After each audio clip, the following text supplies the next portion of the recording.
अगर सत्ता जनता के लिए संपत्ति और समृद्धि बननी चाहिए तो उनके हाथ में आकर वो विपत्ति बन जाती है। कुछ लोग ऐसे होते हैं, जिसमें कांग्रेस पार्टी और विपक्षी दल प्रमुख हैं, जिनके दिमाग इतने खाली होते हैं कि सत्ता में आने पर खजाना खाली कर देते हैं। मित्रों, दीपावली के पर्वों की श्रृंखला चल रही है और आज गोवर्धन पूजा और अन्नकूट का पर्व है और ये मां लक्ष्मी यानी वित्त के समायोजन कैसे किया जाना चाहिए उसकी प्रेरणा देने वाला पर्व है, ताकि समृद्धि कैसे आए। और उस समय में कांग्रेस पार्टी के अध्यक्ष के मुंह से जो निकला है, उन्होंने दिखाया है कि अगर सत्ता जनता के लिए संपत्ति और समृद्धि बननी चाहिए तो उनके हाथ में आकर वो विपत्ति बन जाती है। और हम प्रधानमंत्री श्री नरेंद्र मोदी जी के नेतृत्व में किस प्रकार से जन जन के कल्याण के लिए आगे बढ़ते हैं,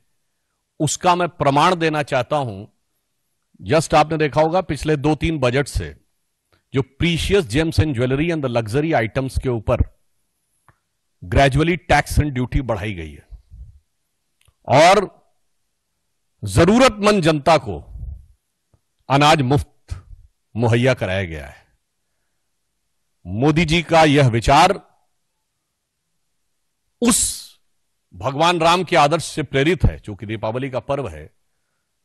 जिनके लिए लिखा गया है कि मणि माणिक महंगे किए और सहजे तृण जल नाज, तुलसी सोई जानिए राम गरीब नवाज। तो लग्जरियस आइटम्स के ऊपर टैक्स और गरीब व्यक्ति के लिए अनाज की उपलब्धता। मगर अफसोस की बात यह है, कुछ लोग ऐसे होते हैं, जिसमें कांग्रेस पार्टी और विपक्षी दल प्रमुख हैं, जिनके दिमाग इतने खाली होते हैं कि सत्ता में आने पर खजाना खाली कर देते हैं और इसके बावजूद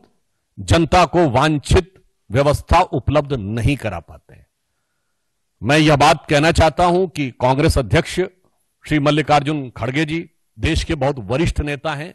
वयोवृद्ध कांग्रेसी नेता हैं और उन्होंने निश्चित रूप से कांग्रेस का वो दौर भी देखा है जब कांग्रेस में कुछ एक समझदार नेता होते थे, जिन्होंने वित्तीय संकटों के बीच में भी देश को सही दिशा दी, जैसे पीवी नरसिम्हा राव और प्रणब मुखर्जी। तो हो सकता है आज के इस राहुल गांधी के एरा में, कभी कभी कहा जाता ना कि जिह्वा पर सरस्वती विराजमान हो जाती हैं, तो उनके मुंह से वह सत्य स्वतः निकल गया।